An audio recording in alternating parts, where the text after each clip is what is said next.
Speaking of which, speaking of growing things that seem interesting to me, let me do an update on the mint. So I've had like 20 odd varieties of mint in the past, and some of them have kind of petered out and died on me. And some of them I have replaced and gotten going again. But let me just provide an update on that, because the mint videos have been some of the more engaged with ones on my channel.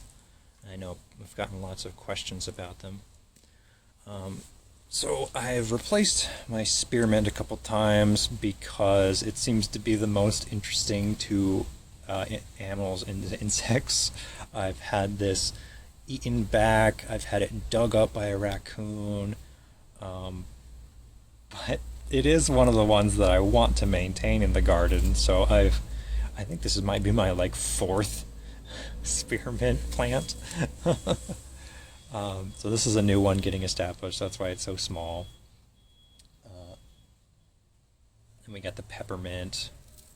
This one is a bit bigger. I need to give it a little bit of haircut because some of it's kind of scraggly looking. And that's kind of the story for a lot of these mints, is they're getting a little scraggly looking, and I need to give them a trim back. And so when you do that, you're going to get the plant to focus more on its roots. And you know, in other climates, mints will die back during the winter and grow back when it starts to warm up again.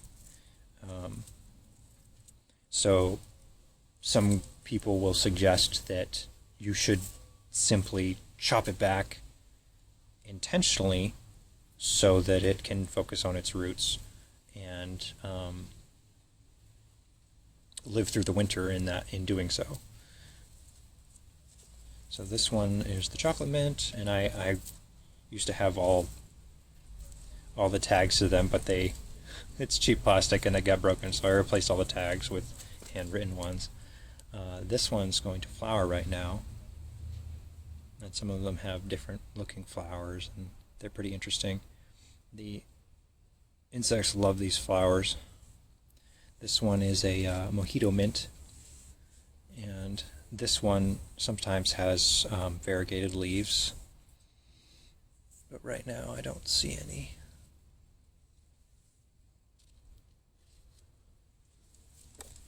And the pineapple mint has totally died. I would like to replace that one. I think one thing I want to do is repot all of these because I can remember the soil that I was using at the time was probably not a quality soil, so at some point I need to get out here and repot all my mints. The pineapple mint does look similar in a lot of ways to the Mojito Mint. It has kind of a fuzzy look to it, and it does have some variegation around the edge of the leaves at times. And then my next one here, the banana mint, it's looking okay. Let me get this weed out of here that it's competing with. Go on. This one kind of has some fuzziness to it. I wouldn't say this one necessarily smells like banana. Sometimes with these, just reading the name kind of suggests the flavor or scent to you, and then you kind of think that it smells that way because you read the name. We got the strawberry one. This one does kind of remind me of strawberries. It's not a one-to-one, but it's pretty close. And then we got the apple mint. This is one that's kind of getting on the scraggly side, so I think I should chop this one back so that it can come back stronger, because this is not looking too hot, honestly. It's going to flower here, and so this is not the first one we've seen that has gone to flower. So people will suggest that you shouldn't plant different mints together because the flavors slash scents will sort of commingle, and they'll begin to smell slash taste similar. And I think part of the reason for that may be they may be cross-pollinating. You see this flower is right next to this flower, so insects may be going from one to the next, and if they drop their seeds, those seeds could, in theory, reseed these plants, and you would have a sort of hybrid between our strawberry mint and our apple mint. But I am not at this time worried about that, especially since a lot of these flowers are reaching over. If they were to go to seed, it'd probably just dump it on the ground. But I'm going to come through here and chop these back anyway, so I'm not worried about that aspect, or possibility rather. So this one is called a sweet pear mint, and it's getting a little scraggly. And then we got the ginger mint, which is another one that I quite like. These flowers look a bit different from one of the other ones we saw earlier. You see this? This is more of a kind of conal shape on the tips of the leaves, and these ones are kind of on the sides or between the nodes, you could say. So they grow differently. They may be more distantly related, perhaps. I am not a mint expert, I'm just an enthusiast. This one has one on the tip. This is the orange mint. And this is another one where I do think it is similar. I don't have any, well, let me see. So the scent is going to be better on the fresher leaves. The older the leaves are, the less potent it is. So yeah, on the fresher leaves it does kind of have a orange reminiscence to it, but on the older leaves they just kind of have a menthol-y scent. And my next one here, this is a lemon mint, and I am not sure. This one might be dead. You know, it is what it is. I'm not worried about it. Some of my mints I do want to replace.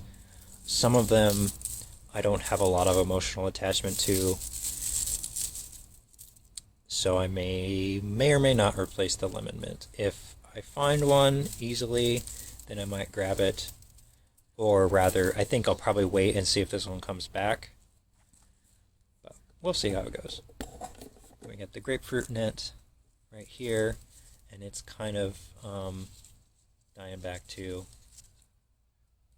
It's doing okay. It could be doing better. I think it comes back to the soil may not be as great for this one either. So they could use some work across the board.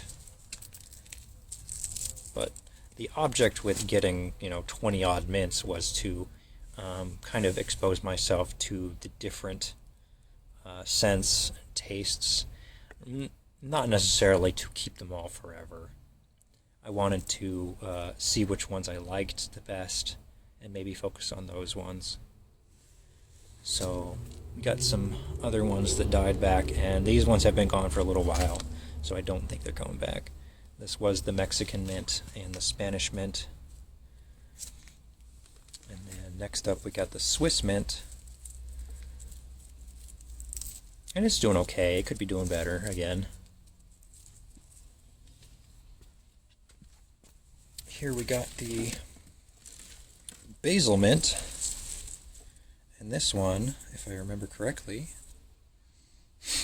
does have a basil-esque scent to it. And then the Thai Mint, I'm pretty sure is gone for good. I may or may not replace that one. And this one didn't have any super special name. It was the Cordifolia Mint.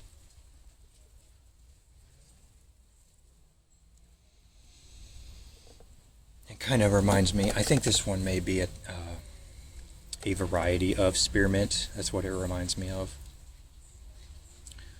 But I got a couple more behind me. So we have Cat Mint, and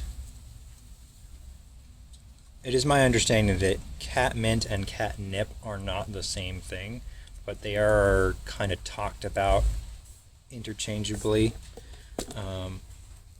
But this one is called Cat Mint,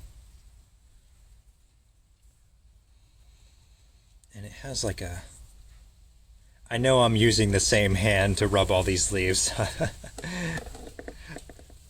I get called out on that. In my previous videos, I tried to like wash my hands between takes, so it was a more genuine sampling. And these leaves are kind of aged at this point, so they're not going to be so great for sampling. But this one has a pretty, at its current stage, it has a pretty smooth scent. And then we can't forget about the fish mint. It's totally different from the others, but it is called a mint. And now I have a mixture of fish and cat mint on my hand. So that's an interesting combination. So I have a couple others that I can share that I have grown from seed on my seed rack here. This is a pennyroyal, which is a variety of mint that I was told about by a commenter, and it has been sprawling here. Let's see if I can get an unbiased sample with some of my other fingers here. It's more of a cooler scent. It's kind of icy, so take from that what you will. And it kind of reminds me of like an icy mint gum. And then this one right here, this might be like a lemon balm or something. I'm not 100% sure. I need to do like a leaf identification or something. But this one I found just growing in the ground in my yard, and I identified it as some type of herb, but I'm not 100% sure what it is. But I've had comments from different viewers telling me about their mints that they've recovered, just that they've found growing wild, and I love that story. I love hearing about herbs that people have just found growing, because it's so unique. But that's the state of the mint right now. I'm sure I'll get comments from people that are telling me I'm not taking care of my mints. I know. I'm kind of leaving them to their own devices in some cases here. And I do want to get out here and repot them and give them a better life. It's on the to-do list, don't worry. But at this point I have experienced a lot of different varieties of mint, so I feel like I've gained a lot of knowledge, I should say, in terms of the different mints, and I have more narrowed down which ones I prefer. I would say I like the Spearmint, the Peppermint, and the Chocolate Mint. These were the first three that I ever had, and I like some of the strawberry and then the citrus ones. I like the Apple Mint, so I will probably focus more on those. And if I find more varieties of mint, I may or may not pick them up, but I'm not as obsessed with them as I have been in the past. So I don't feel the need to hyper collect 20 plus varieties of mint at this stage, but I am really glad that there's so much passion behind it from people online. So I love that. And I do my best to answer questions about them as I get them, and because this has been a learning process for me for the mints. So yeah, I hope that that's an interesting update, and I'll repot these and hopefully give them a new lease on life, give them a haircut and all that. But that's where they are right now.